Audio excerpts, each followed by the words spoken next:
screen and we can get going. And can you see my screen? Yes. Yeah, Marshall, you good? I don't see it. Do you guys see it? Yes. Okay. Yeah. Okay. Ah, yeah, I see it. Yes, yes.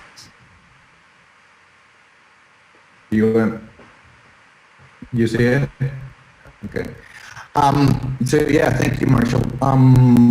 I wanted to have a chance to have more of an informal conversation about about the work. So if you feel like you want to know more in detail, maybe you can interrupt me, or we could have. It seems to be early in the morning, and we're through Zoom, so it's kind of weird to have this kind of just stuck in the computer alone in my room in a way. So if you could interact with me, that would be great. And I'm gonna just try to present a few ideas that have been very recent, like a perspective on the work. If you know some of the work, it might be still the same work, because I do take a lot of time to develop a project, like some of the video game projects that I do take several years, right? But there's definitely going to be content that you haven't seen, content that has been in development within the studio. So, but definitely some reflections upon a different perspective. So I really want to start with this idea of social realism. But first I want to connect. I think it is. Yeah. So I recently published a book called The Architecture for the Commons that is published by Routledge, and that is soon coming to open access as well. So you'll be able to access it freely, which is a book that reflects upon techniques of architecture, techniques like parametrics. I study under Patrick Schumacher in the Architectural Association, and I think there's a profound critique from my side about parametric design and where parametric design is going, and then suggesting that there's alternative forms of thinking of computation, perhaps those that would lead us to the reconstruction or the quantification of commons. Hold on 1 second. Are the rest of you guys getting a lot of feedback from him, or is that both just my through tectonics, so really thinking about architectural tectonics, but also through the design of digital platforms that are allow cooperation, right? So not like platforms that we know, like Facebook. I just didn't know if it was maybe my internet connection or everyone's, but maybe it's just mine. So you can continue. And so on. Yeah.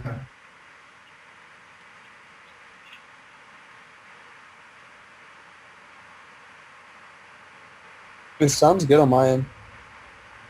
Yeah, me too. Right. I'm wearing headphones, so it shouldn't. I don't know how to make the system better somehow. I could speak louder if you want.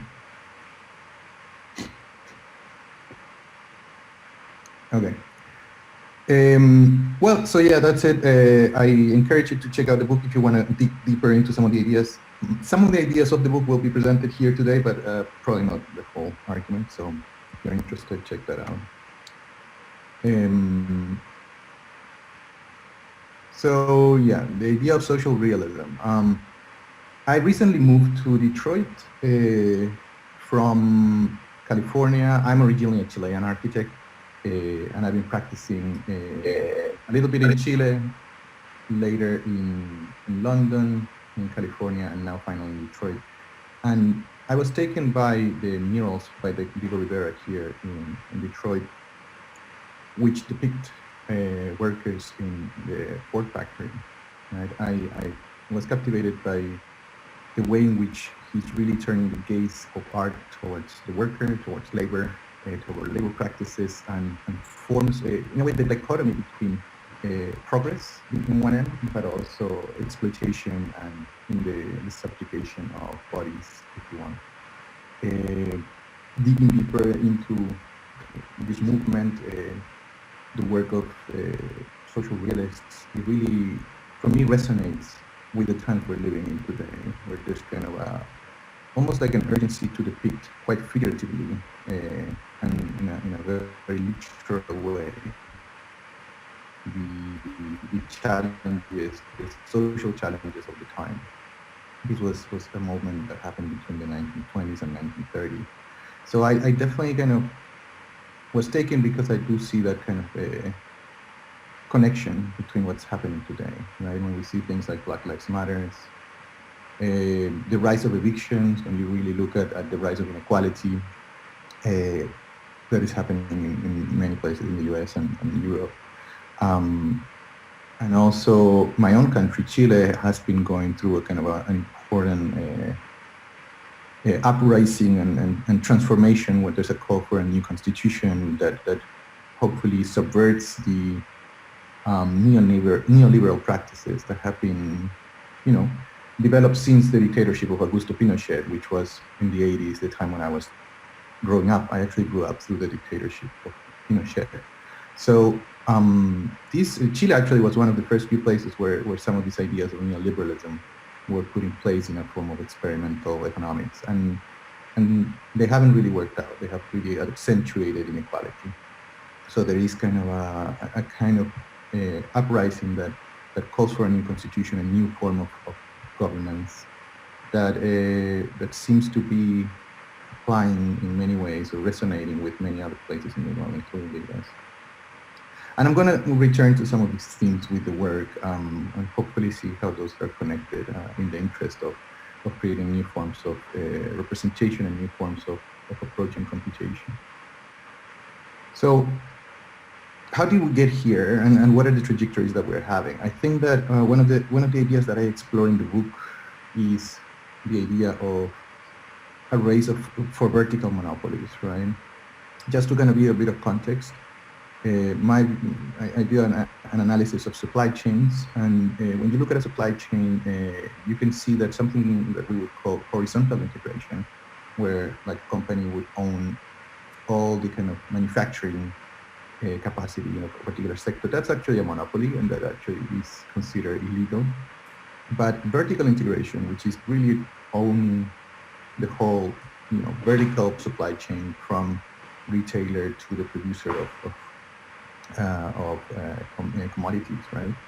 That seems to be, it's not regulated, and it's actually considered kind of quite it's not encouraged, but it's certainly being considered an opportunity to dominate a market, right? So Ford actually, with the design of the assembly line, there was already an idea of really start integrating the automobile, right? Like in the case of parts, it's like the idea of vertical integration is allowing to produce the majority, or if not all, of the parts within a particular object or in product, right? But obviously that wasn't possible completely before. You might own a great large amount of that vertical, but not the whole thing. But we've seen innovation in that space as well. In a way, some critics would argue, or analysis would actually say that some of the biggest innovations of Elon Musk have to do with the vertical integration of the space industry and his own part manufacturing platforms in the case of the Tesla factories, right? Which really try to centralize the production of the different parts. So what I describe in the book is a form of coalescence of parts, right? Like there's a great efficiency from being able to perhaps remove parts that are unnecessary, or fuse parts that could actually perform better as one, right? A clear example of this kind of manufacturing phenomena could be seen in the design of the Ion 1 engine by Relativity. This is a kind of a space manufacturing, or a contractor for the space industry, and they do 3D printing in steel. So you can see this engine on the left. It's a 3D printed engine, and this is kind of, you go to the website, you'll see there how they actually argue for the automation of this and then the production of this engine. And one of the great efficiencies that they discovered is the reduction of parts, right? So not only in times of production, but also the number of components. As you can see in the diagram to the right, the IEM1 engine greatly reduces the number of parts available and necessary for constructing this rocket. So efficiency is achieved by reducing what would otherwise be produced by a series of smaller component manufacturers. You know? In a similar way, there is a movement towards the creation of proprietary parts. Right? If you look at your iPhones or your phones, in a way, you'll see that Apple introduced what they call the pentalobe screw, which is a proprietary screw that you should not have a screwdriver for. In a way, there was an attempt to block users from accessing the iPhone itself, and kind of sealing it from repairs, and really kind of controlling also the supply chain of service and repairs. This has been rejected by the movement, the right to repair movement, which suggests that we should have access to repair our own devices, and we should have access to alter them as we own them, right? As we buy them, we own them. And the counter argument is that perhaps you're not really owning your iPhone, you are just leasing it or renting it, because all the ways in which you can interface or kind of operate with that iPhone in terms of opening it, or like it needs to be done with the certified manufacturer. So what seems to be happening is that we are creating these ecosystems, right? And I think that that's very clear in the case of Apple, where there is a large synergy of parts and devices and elements that seem to work together, but they speciate themselves from an outside world, meaning that they're not able to kind of dialogue with other systems, right?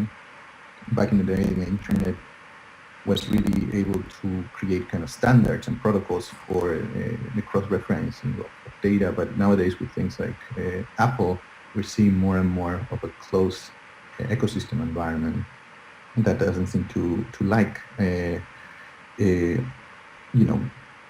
connection with the outside world. Similarly happens with social media, Instagram, and others that seem to really want to keep the user within the bounds of this kind of the corporate ecosystem, right? You don't want your customers to leave. So in architecture and in design, I think that there is a phenomenon that maybe not intentionally, but I think that this is perhaps the trends of how certain technologies like 3D printing or robotic manufacturing seem to be growing.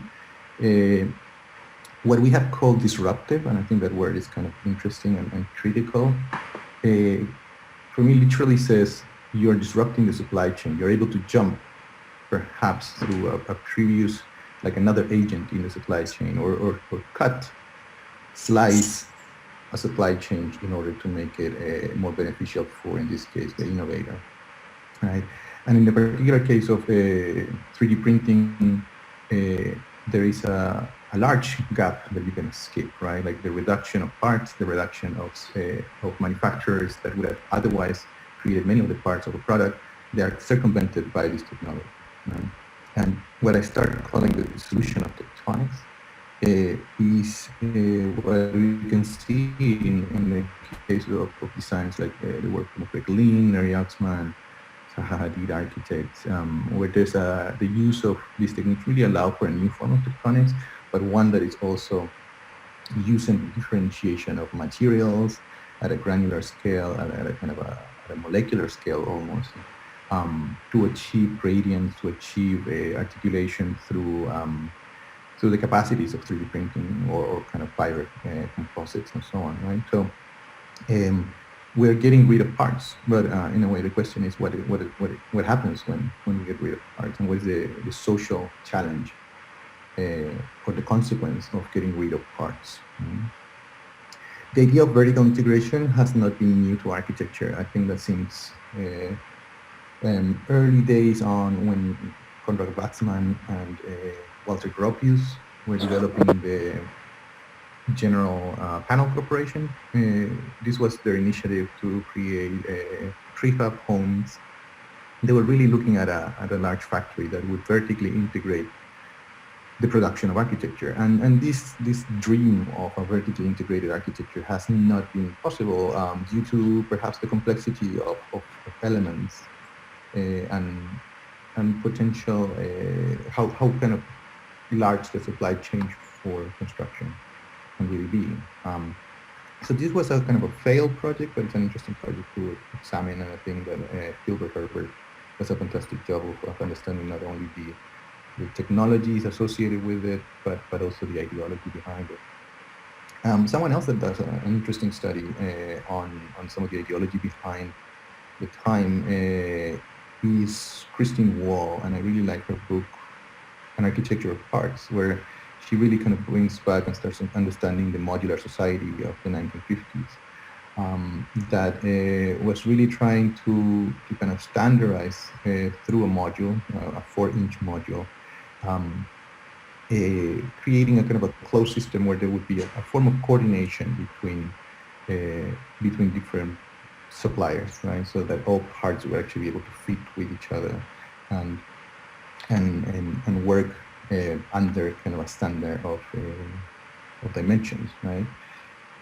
But in a way, the challenge here is really this was a closed system. It was predetermined to be, the module would define, would homogenize the pieces, right? And would homogenize the possibilities of the system.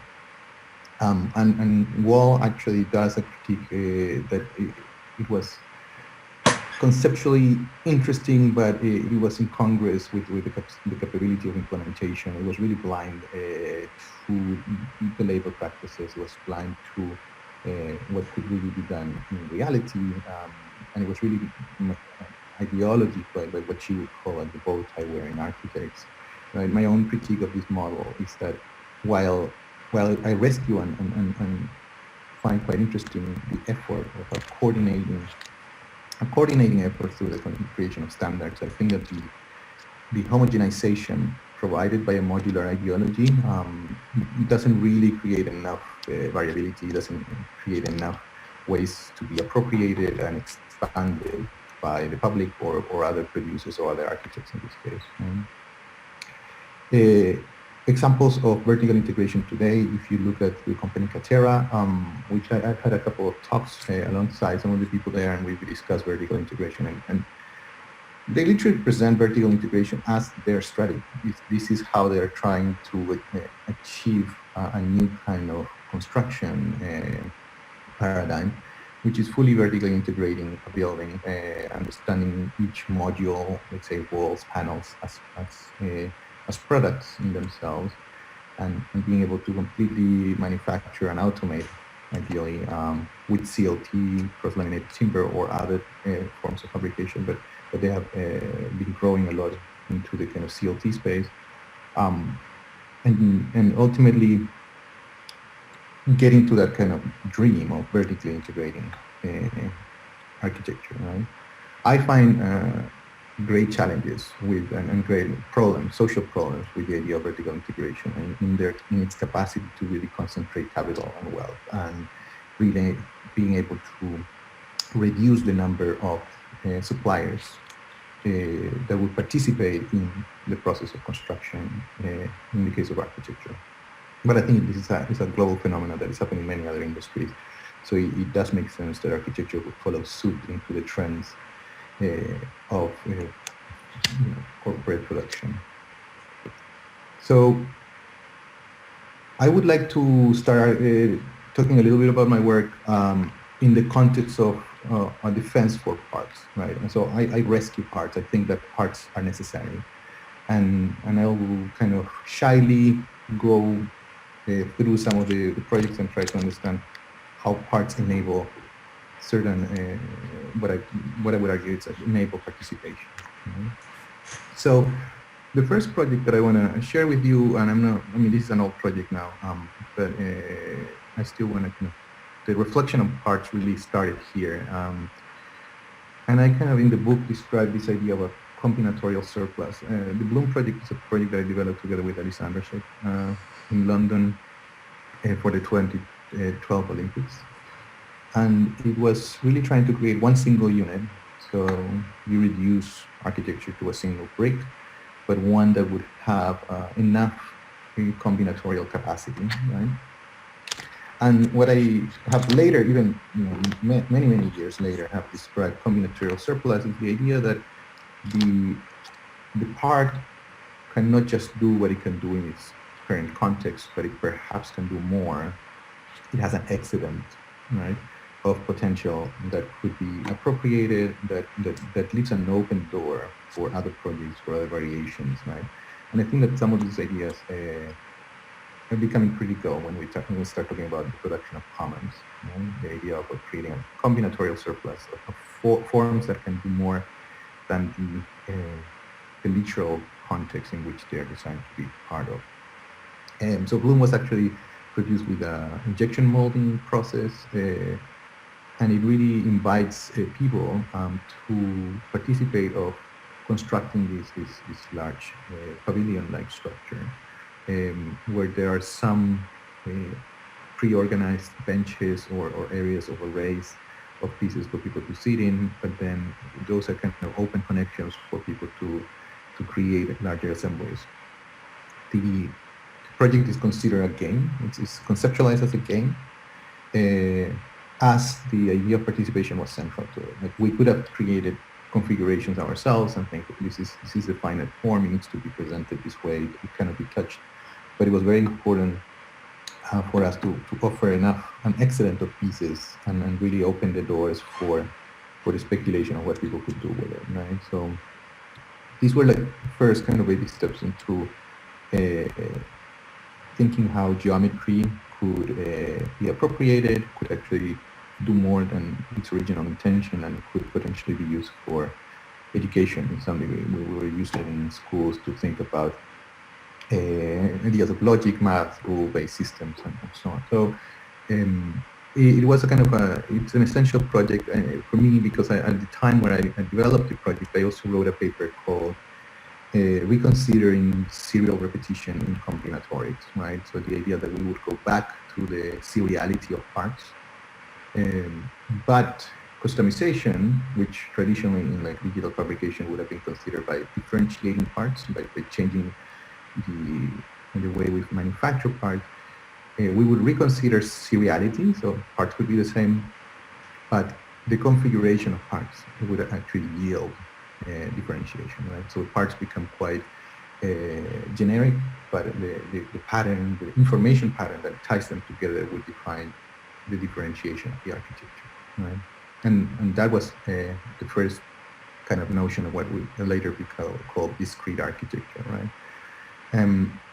So I've adopted, together with a series of other people, especially in Bartlett and some people in like Daniel Kohler, Gio Retzin, Molly Claypool, Manuel Jimenez, and there's a group that has been working on what we call the discrete project, discrete architecture, and I definitely dedicate a chapter in the book to describe what for me it's interesting and important about the definition of discrete. When I look at projects such as the Simpson-Strong type, I do see a form of standardization that allows for a geometrical organization of parts, and it's very much in the spirit of form of what the discrete movement wants to do. I actually designed a project called the Componest. This was a proposal for the Italian pavilion in 2019. And it was, how do we actually create a joint that would reorganize timber, would create the orientation of timber, but it would actually work with standardized timber patterns, right? So you would actually have a new joint, which is kind of the minimum form of that we would serialize this joint for it to kind of allow to be a voxel or a space frame. And as you can see here, this was a prototype of an assembly. This assembly, in the line of what Bloom did, is a serialized joint, but it's trying to kind of work with already a pre-standardized material, which is 2x2 timber rods. Right? And these are some of the organizations that we had conceived within the system, right? So the system, it's kind of open-ended, and some of it repeats in a kind of a very linear fashion, but it also has variations that could be introduced, and also like we also always think about the possibilities of new joins, right? The system could be expanded upon with small variations of joins, right? So these are some of the images of that project, and the way we think of the project, and they ask us to do a model for the project, right? The way we think of the project, and similar to Bloom, it's not through the lens of a final piece or a final construction, but rather as a form of a toy, right? So this was the box that we designed for the piece. We would have, all the pieces are the same, but they're terminal pieces that we call terminal pieces to kind of cap, which are half of the original joint. And we also give an instruction set inviting the jury to kind of assemble these themselves, right? So you can see this kind of presents a series of steps of how do you go about building one particular pattern, but you could also, like a Lego, you can just build something else, right? So these are some of the drawings taking you through the construction of a small version of our prototype, right? So it really, and finally also, like, I'm going to talk about the video game projects as well in a minute, but there was the idea that you would actually be able to simulate and open a platform, like a video game platform, for the people of talent to play and participate on the construction of different organizations, right? So that the model would have a kind of a digital correlation or digital twin, if you want, that would be open to the public. And so you wouldn't just need to go, like in the case of Bloom, there was the idea that you would literally go to site and play with the pieces. In this case, you would actually be able to do so digitally, and that would actually have a kind of a global reach. Okay? So this is kind of simulated in the common food environment. This is a game that I'll talk about in a minute. So there was kind of an integration between the physical project here and some of the digital work that I've been doing as well. So I really reflect with the idea of the discrete, of how in the past people like Prado or Bucky Fuller have really thought about optimization and thought about the performance of geometry, right? And how in the case of Bucky, he talks about ephemeralization, and Prado really kind of how we can actually optimize the production form. But in a way, for me, that optimization, I'm critical of that optimization because it really looks inwards. It looks architecture as an optimization towards itself, towards kind of one particular instance of architecture. And I really want to think that how discrete architecture perhaps is what you could consider inefficient from the perspective of a single piece of architecture, but tries to kind of create a synergy or optimization of the collective, right? So where parts have been designed to coexist between projects or have excellence from one project to the next one. And I guess that the argument hasn't been proven because we haven't seen, these pieces coexisting in many different projects, but obviously that's kind of in a way the ideology behind the project. So I do see the discrete architecture to be a project about coordination. It's fundamentally about the coordination of not only one architect, but multiple architects, and together kind of a dialogue with the public in the participation of the definition of value systems, right? And the fact that parts have the capacity of being reorganized and create new configurations, for me is essential as a social project, as the construction of a kind of a commons in the context of architecture. So if the project of the discrete has to do with coordination, perhaps we need to think of how do we not only accelerate, but how do we aid, if you want, that coordination, right? So I have been looking and studying platforms. As I mentioned before, the term platform and the term platform capitalism, which seems to be in vogue today, especially since Netflix has been also doing documentary pieces like the social dilemma. Really starting to kind of argue for the challenges that these platforms are presenting. And Shoshana Zuboff, I think it's one of the key people here in describing an argument that these platforms are able to kind of create behavior manipulation, right? I think that her book Surveillance Capitalism is perhaps one of the most important books that I've read recently, where in a similar way to like what Hannah Arendt did back in the day and the rise of totalitarianism, she's kind of describing how the power that is emerging from these platforms is really able to kind of alter human behavior and really capitalize on what she calls in the book and in the documentary human futures, right? Being able to kind of forecast the behavior of people, right? So Nick Chernyshek has talked about the idea of platform capitalism and in a way how the extraction of value from users makes users a product, right? So this is again maybe some of the catchphrases of this idea. Some of that could be greatly understood through the case of Cambridge Analytica, where the whistleblower Christopher Wiley was pointing to the kind of practices that this company was able to do to affect elections, right? When we really kind of start facing the consequences or the challenges or what is really capable with these techniques, we really start seeing the erosion of democracy and so on. So someone like Julian Assange, for me, here it's also quite interesting and important, right? Because he suggests kind of a way out of that through encryption, and how cryptography for him it seems to be like the ultimate form of nonviolent action, where there is no coercive form of force that could solve the math problem that is presented by strong encryption or strong cryptography, right?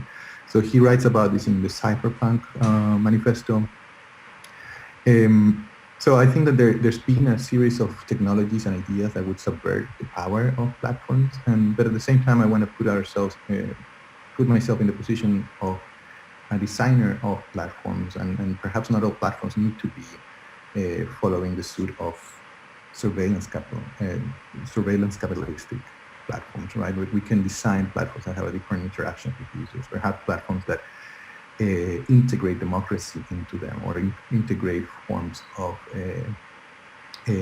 value production in the hands of users, right?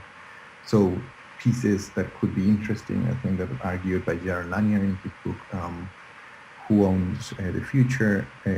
He rescues ideas of Ted Nelson of how an internet could not only have this idea of a link that takes us somewhere else, but a link backwards, right? Like a two-way link that would actually tell us where things came from, which is by design more difficult, but it's also like hasn't been implemented in the current web. So you cannot trace provenance, you cannot trace back authorship, you cannot trace back you cannot go back to the origin of sources. Therefore, you can forget who has contributed to the value, right? So, for instance, today you have machine learning algorithms that are able to extract value from users and then create great profit from that value.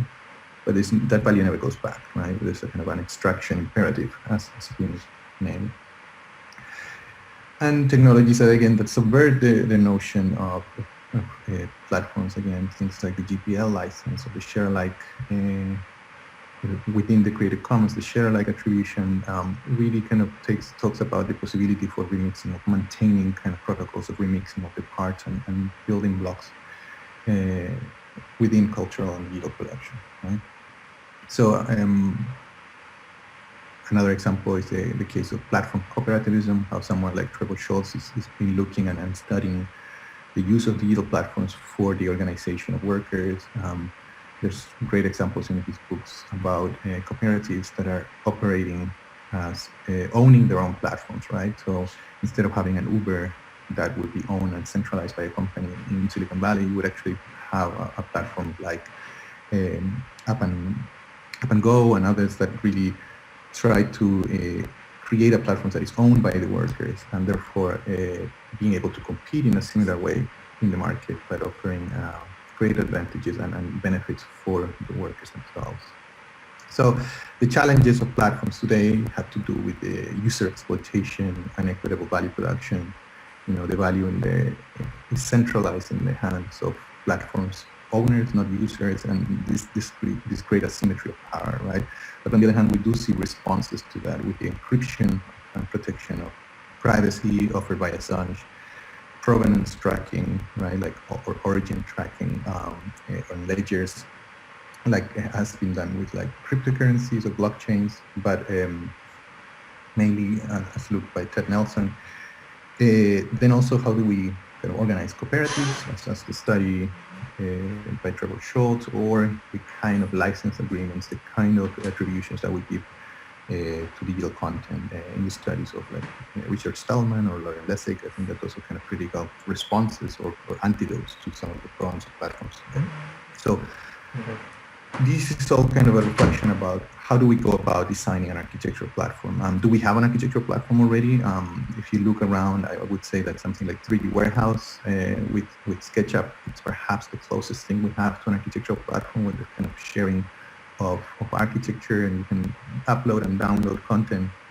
There's been attempts like Modelo.io, which I really like, but it's closed platform almost for internal review, and there's a whole kind of, it doesn't really have the spirit of allowing users to kind of create and share within them. So, and there's fantastic platforms which are very much on the side of tectonics, like the WikiHow Foundation and the Open Building Institute, that are in a way very, very DIY initiatives that are not creating yet a robust software infrastructure. They're very much operating under GitHub or forms of protocol of sharing of files in a way.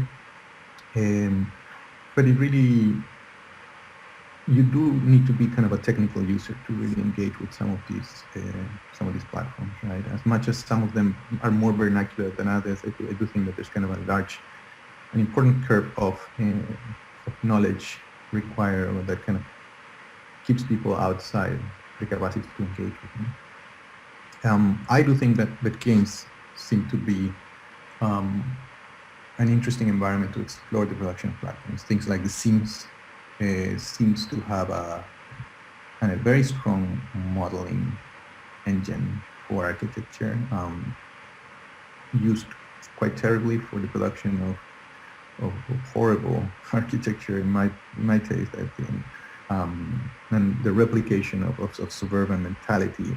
But computationally, I think it's one of the strongest modeling tools that have an idea of a platform within it, which is how do we educate, how do we teach a user, how do we make it accessible, and also how do we allow the sharing and propagation of the building blocks of architecture here between users, right?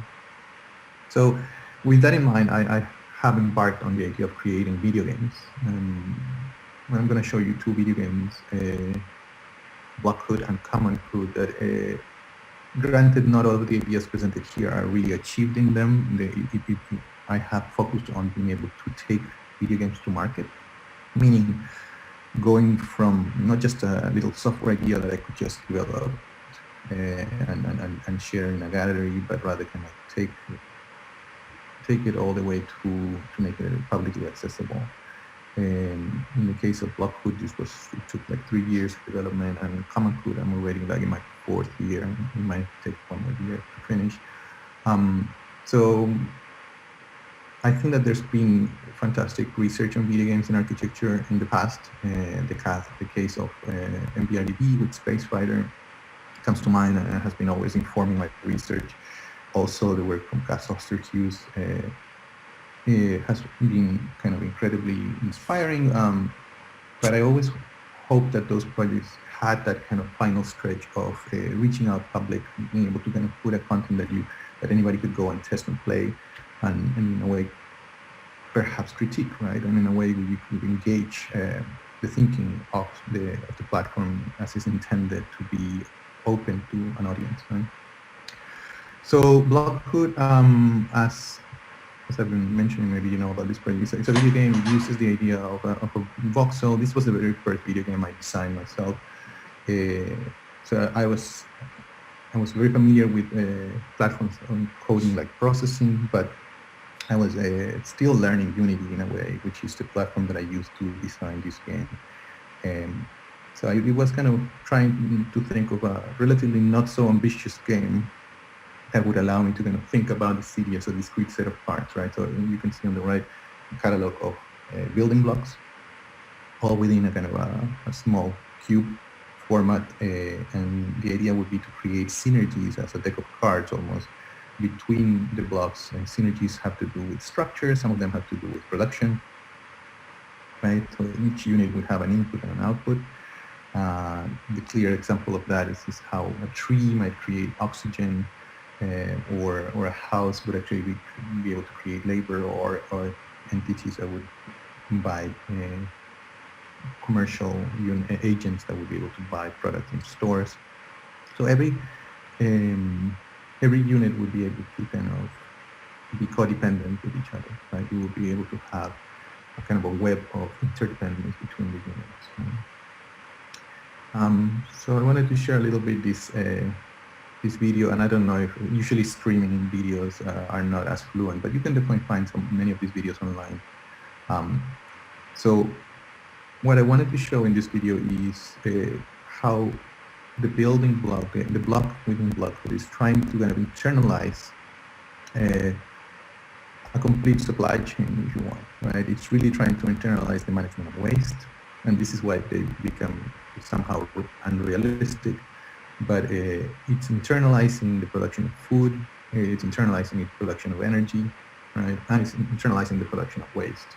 So similarly to a recent book that I really love from Lydia Kalitopoli, the idea of like the architecture of both worlds, it's a reflection on how would architecture be, or how would we need to think about a system of architecture that does not think of waste as an externality, that does not think of energy production as in the hands of an outside source, right? But perhaps it's starting to think of self-sufficiency in energy production, food production, and so on. And these videos you can find online, so I'm going to be maybe skipping ahead a little bit.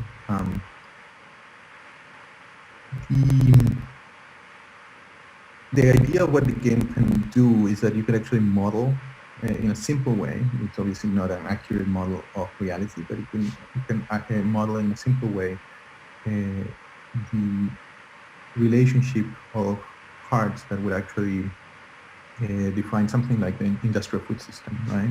So if you look at the industrial food system, you have like GMO farms that maybe require pesticides. Maybe there's kind of a food processing factory, but they also feed concentrated feeding operations of cows, right? There's a whole kind of network of industrial food that kind of heavily relies on corn and cheap labor, right? So in the game, you have something like a shack that kind of produces cheap labor. So it kind of symbolizes the idea of poor housing quality. But then if you really start thinking of organic farms, I mean, maybe the product, the amount of yield of it's actually, you could argue, smaller, but there's a different kind of way of engaging with ecology in terms of pastures, perhaps, or farmers markets, and there's a whole kind of series of different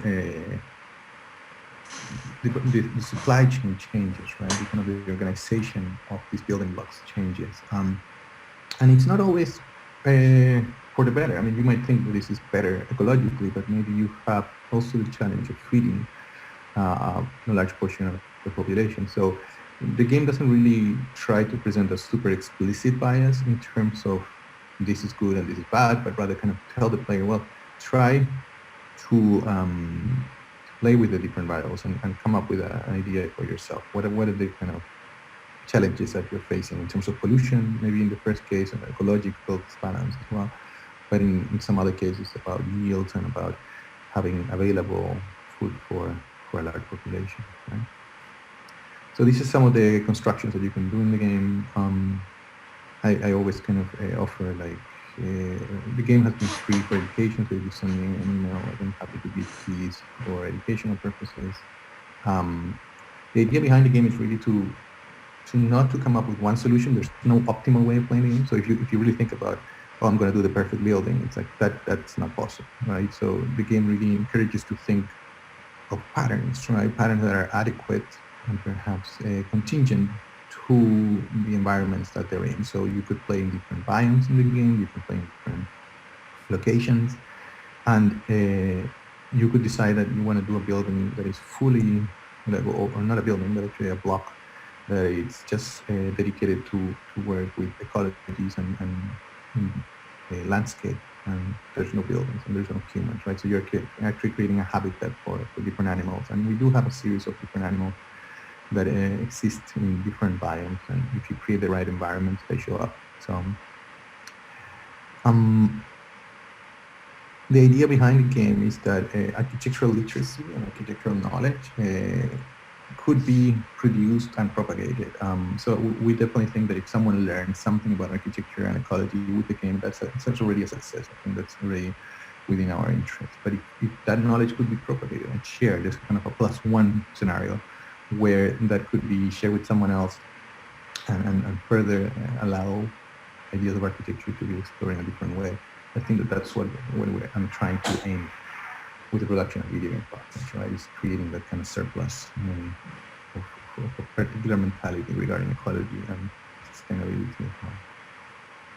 So we have used the game in classrooms and for different workshops and also kind of public engagement in the street, but often like the quite invisible engagement that we have is actually through the thousands of users that we have in 11 different languages, right? So it does testament, like when I write a book, like my recent book, you hear about maybe there's going to be a print run of 1,000 copies of the book, but in the case of this video game, there's like hundreds of potential copies of them, hundreds of thousands of potential copies of them really floating around. So I find it a fantastic medium to engage a much larger audience, perhaps a less expert audience, but that's precisely what the point is here, is to kind of talk to a public that is interested and not really, you're not preaching to the choir, you're actually creating a new kind of sensibility for architecture, I would say. So here I'm going to transition to the final project, which is a project that is taking most of my time right now. It's a project Commonhood, and here this is where I kind of really tie back to ideas of social realism. Like I've been showing this game in its very early form, and there is almost like a visceral reaction to the literal representation of some of the conditions that we see. Like we start with an eviction. Our main character, Nikki, she's evicted from her home after her dad has passed away on not being able to pay like hospital bills. And the only thing that you can see in the truck is the table saw. It's kind of it's a form of labor, a form of production that she's learned a craft, which has to do with timber construction. Right? And she takes these tools to an abandoned factory. Right? That's where the game starts. You're invited to occupy this abandoned factory. Right? The game has 2 modes, but mainly I want to focus on the story mode. I often talk more about the sandbox mode, which is kind of a bit more generic, the place where we prototype some of the mechanics. But I've been really kind of, I guess that after getting tenure, there's kind of an opportunity to really explore some of what I find more viscerally important today, which is the narratives that frame what we design, as opposed to the technologies that we're using to design, right? So the game really tries to focus on creating an ecology for labor, right? So where you have to design, but always mediated by scarcity, right? Any design, and this is kind of some random design, you could see it's mediated by access to materials, therefore access to capital. Access to tools, so pieces of infrastructure, therefore, again, another injection of capital requirements, but then also access to knowledge, right? Like what kind of knowledge or value systems do we have in order to do one or another design?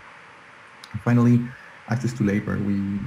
We do simulate workers, people in the community that participate and take part, and they can get injured, and they could get also hungry, and there's a whole series of things that they that might kind of hinder your capacity to kind of work and have a much larger labor force. So it really tries to subvert games that belong to the maybe a god genre where you're able to dictate what happens everywhere, or tycoon games that try to kind of set you up as a boss that you're just giving orders and kind of creating kind of an economic enterprise. This game is really trying to kind of create a community, and there's a dialogue between you, the first person player, asking for help and creating kind of ties in order to allow a community to prosper. And how do you create wealth that remains in the hands of the community, right?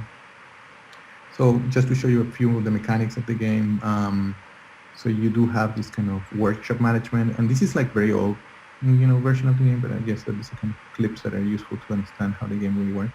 You're invited to start thinking of how do you construct the workshop, right? Like what are they? If you acquire a machine, do you buy the machine? Do you build a machine? There's a slow kind of progressive construction of a workshop itself, like the place for production.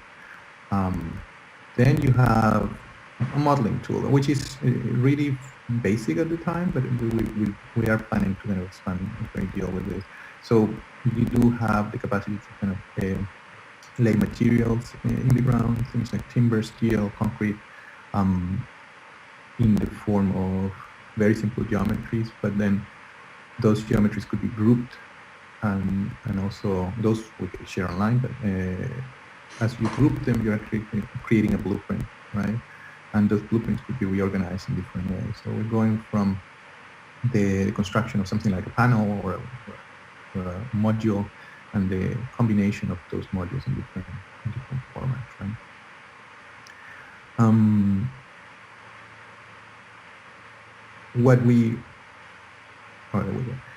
So there's also a layer of manual labor, right? So you could actually not construct everything yourself, but you could actually set up a blueprint to be constructed by someone else, and we simulate this not like literally how you move the building blocks, but rather kind of like an equation of time. If the character has the allocated time for working on helping you, they will actually go and perform the task required, right? And similarly, that could also be performed by forms of robotic manufacturing. We do think that I'm interested in seeing how a particular building could be actually thought as manual labor or actually robotic labor. Again, here wasn't so much about defining a perfect simulation of the robot, which I know is kind of pretty bad at the moment.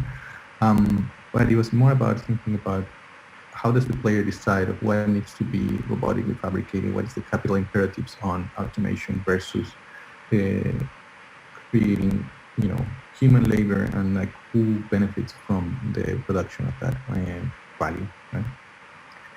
So finally, the idea of the online marketplace or the online platform allows people to both create blueprints, share them, and download them, and rate them, and have kind of a social interaction. So the idea is to really kind of create a place where people can create and share knowledge with each other. So I'm going to try to finish with, this is a video which shows the current state of the game. This is kind of a trailer, I guess, in production. It's been for a while that we haven't been showing new material because just to kind of share a little bit of the details of how the production is going, we got funded by a publishing company that's allowing us to kind of continue working on the game until November next year. And the idea would be to really, we're kind of mapping all the different technologies, machines, and construction techniques that we really want to include in the game, modeling and designing a series of characters, each one of them with a kind of narrative in terms of motivations and backstories, right? And also, what are the environments in which you play? What are you play this abandoned factory, and what are the technologies that you can access gradually as you start creating a kind of a self-sufficient community, right? From things of aquaponics and farm production and food production to energy production. These are all kind of the elements that belong to what the game is trying to do and offer you as a kind of a world building experience. You know? So yeah, just to kind of finish up, I think that what I'm trying to argue for is kind of a shifting of a narrative, right? Where we're designing within a medium of scarcity. The innovation that I want to think of architecture coming out of this kind of mentality, it's really trying to think of a larger kind of net of stakeholders and not shareholders, right? Which are the workers, which are the values that are being produced by architecture. Labor is not an externality, right? It's actually considered within the equation. It's not considered something that someone will do eventually, but rather how do we kind of involve ourselves with the labor required to kind of think of architecture. I perhaps didn't talk too much about the production of the commons, and I invite you to check more of that in book. But I do think that such platforms could help us incentivize the construction of commons. Right? And I guess games in general have been for me a way of thinking of making architectural knowledge accessible and shareable, emphasizing ecological dependencies and relationships between elements and people, and a fair recognition and remuneration of the users, the people actually creating value and potentially sharing that value with each other. I always recently have been trying to finish with this quote from Donna Haraway, which has become quite important for me. Also in rejection to the term autopoiesis, as kind of presented by Patrick Schumacher, and as she kind of brings to the forefront the notion of symbiosis, right? And she says symbiosis is a simple world. That was really great. It means making with, nothing making I have itself. a couple questions in case Nothing is someone really else has, autopoietic or self-organizing. So one thing I was wondering about when you were describing the work and process, supply chain. the with that, I want to thank you. digital process that you work with. Questions if we have time, I guess.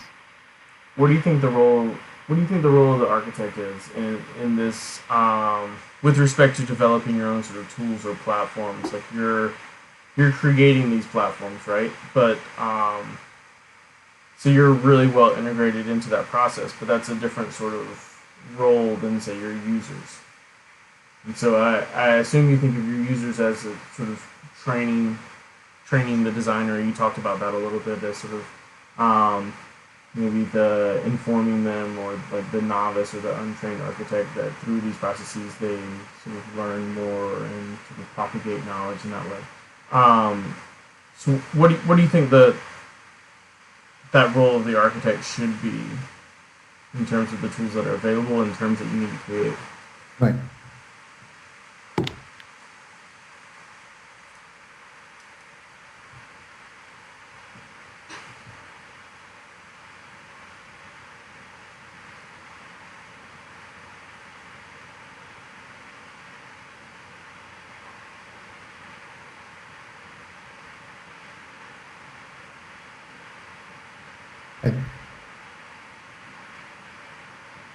So I think I see the role of the architect.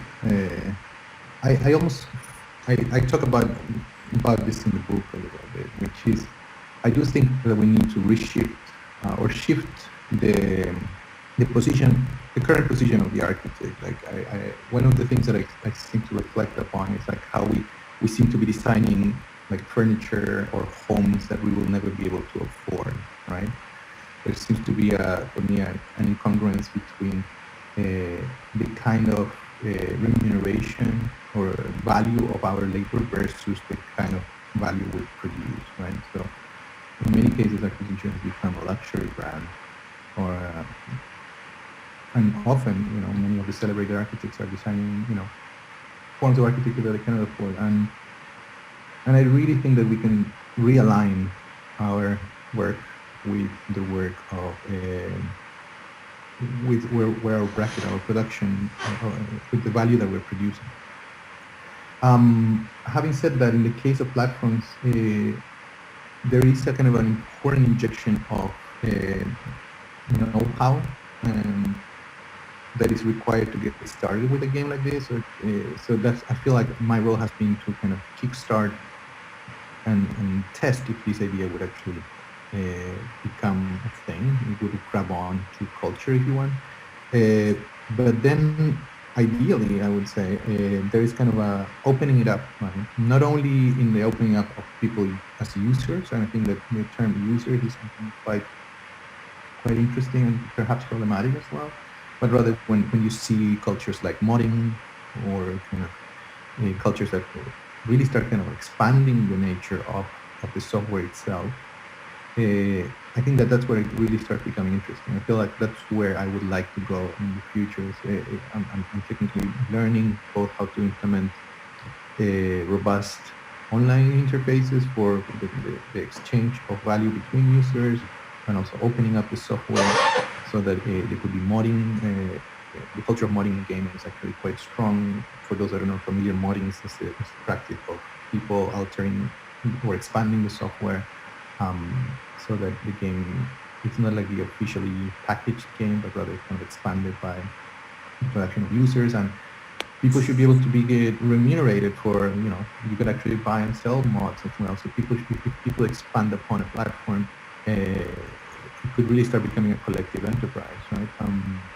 So I do think that the work in this case that I see myself as a designer is hopefully participating, but in this case has been like kickstarting some kind of attitude towards kind of collective production, suggesting that there's kind of perhaps a potential coordination project happening here, and if that seems to resonate with the interest of the public, a kind of aid for it to be opened up. And then there's an interesting kind of shift, because the role changes over time. I think I've become a player, and I once I finish a game, I like playing the game. So I really become one more member of the community that is using these tools to think of real world solutions or designs that could be thought within the platform. And if I feel like maybe the platform is not able to do what I want to do, perhaps there's an expansion that is available for everyone. There's this kind of, again, the idea of a surplus, right?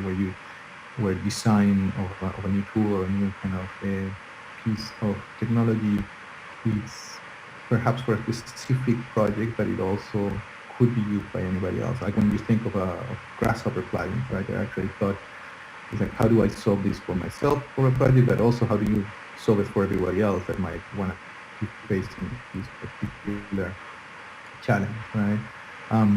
So I do think that the mentality of creating surplus, of design as surplus, that could live beyond the one-off project. I feel like the 20th century was the one-off architecture century, right? And I think that if we are going to get out of the challenges of scarcity, the challenges of inequality, we really need to start thinking of how architecture can do a plus one kind of attitude, right? Where there is design contributions that can be more than the immediate context. So yeah, I think that there is a shifting of roles, and sometimes you're on the end of production, the production of platforms, and sometimes you're on the end. I want to return a little bit to your discussion of the discrete and architecture with some of these tools. Right? And I was curious, like the way you describe it as this sort of like open project where it enables a range of the possible.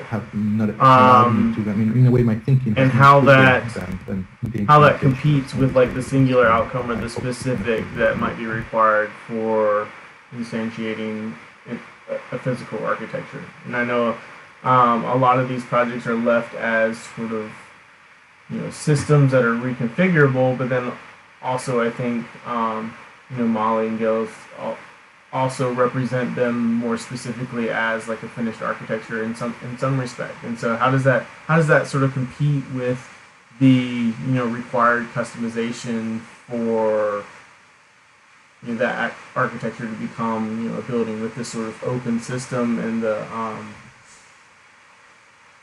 whether it's like, pragmatics of hermetically sealing something that is, reconfigurable, or how do those things compete, right? There's the openness of the project and the sort of requirements of of, a, of an architecture that's being built. How do you see those things coming together?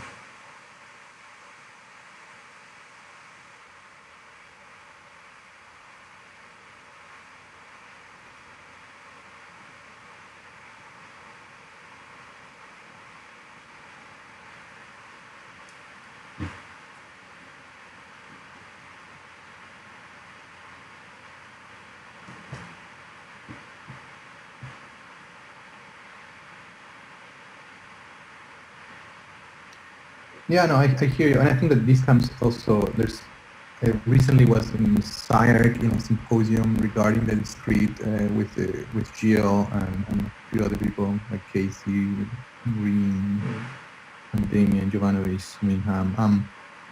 And there's kind of a question about the role of style and the role of image in the discrete as it's 100 times easier, and not easier, but more easy to communicate, I would say, a finished project, right, than communicate the process of how you get there, right? So if you think of mediums of representation, I mean, we have a very strong image culture, culture for images, right? So how do you codify the discrete? And I think that has what has happened a lot, especially for the people that really read the discrete as a style, as a geometric style of going back to like pixelation, someone like Mario Carpo perhaps, or even others that would say, well, maybe the discrete is a return to pixelation, and I make a strong case in the book because if you don't read any argument, sure, you can just look at some pictures of the discrete and think, okay, there's a rejection of smooth surfaces of parametricism and kind of a return to pixelation, and that's it, right? But I think that the foundation of how do you get there has been about thinking of the surplus of parts beyond the framework of modularity that existed in the modern movement, right? Which was fundamentally homogenizing, right? Is how do you think of repetition, and how do you think of that's why we call it discrete and not a return to the modular, right? When discrete parts could be quite incompatible with each other, right? So you could have, like as I speak in the book, you could have collections of discrete parts that are synergistic with each other, like in the Bloom project, right? And with other parts that are fundamentally not compatible with one another. So you could actually have, it's trying to unify kind of species of parts that kind of coexist, or it would create links with each other. But then you could actually have, other architects that perhaps think about how connecting parts. And I've always been like toying and discussing with people like Gio or the people in the Barlet, how do we, like, I'm interested in thinking of bridges between different parts and systems, right? Like, well, I did a polyomino project, or in this case, a commonness project, which is a kind of a tectonic family of parts and elements that could work with each other. What would be the interfaces or the links that would allow it to kind of create dialogues with other families of parts that have been developed by other architects? I find that in that extent, the project could be ripe for a larger collective project in a way, which would be interesting. Today, creating more synergy between the different developments as opposed to the singular outcomes that we see. But I think that this is a matter of communication. I think that there is in the early stages of the discrete, especially as it's kind of brewing and coming up, there's a way of communicating some of the ideas behind the project through a strong kind of formal emphasis on maybe pixelation and granularity, and almost narrativize in the image the ideas of process that are behind it. So some of those could be effective, or the problem here is to really see those as kind of putting discrete as just a stylistic approach, which I think it's a misinformed opinion based on just really reading the image content that you see out there and not really reading through the ideas behind it. You know? So I guess that, yeah, I actually celebrate a lot the work from Gilles, Manu, Molly, those guys in the project, because likewise, there's kind of an understanding of the social production, the kind of the means of production of parts and elements and study of supply chains and automation. I think that there is the larger kind of economic studies that are associated with production are kind of more relevant than the singular kind of stylistic contributions. And that is a collective project, I would say. So hopefully that it's communicated by the writing and some of the different range of projects. I would say that things like Common Hood, it is part of the infrastructure in order for us, allowing us to think about discrete architecture, but it's not obviously a strong singular building, right? And you wouldn't associate Common Hood with discrete as an image, right? Because you would perhaps put it in the framework of, oh, that's a video game kind of project, right? But if you really read, hopefully, the arguments in the book and some of the ideas behind the project, you understand that those are tied together in a way in which we kind of think about the organization and the coordination of building blocks, right? Okay, so yeah. So I don't have a complete answer. Just in case, I want to open it up to the students in and, case anybody has any questions for of the movement as a purely stylistic project, but I hope that some of the he's really approaching a different sort of like digital workflow than we've been considering in class, but I want you to understand sort of like the potential role that architects can play, or the sort of direction of research and implementation that you can have through these digital technologies and understanding. Does anybody have any questions for me?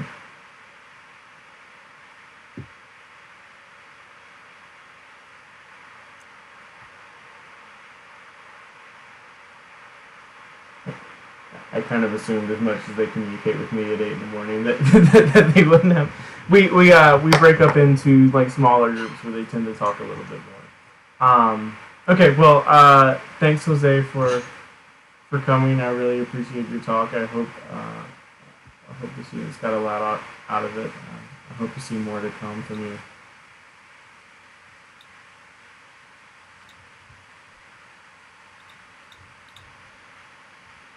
Very shy.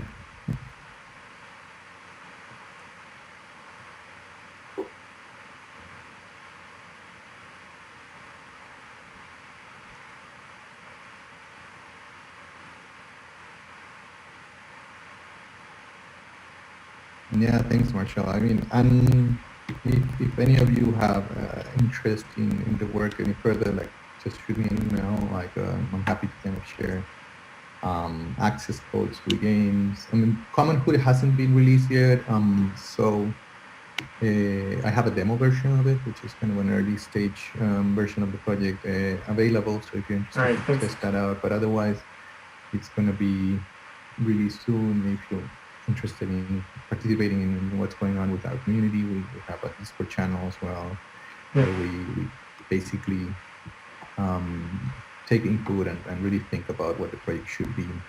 So yeah, like maybe this is an early lecture, but if you're kind of interested, please be in touch.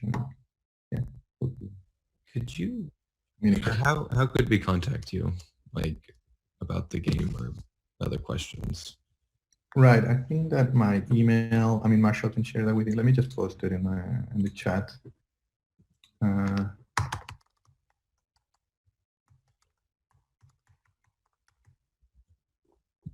That's my email.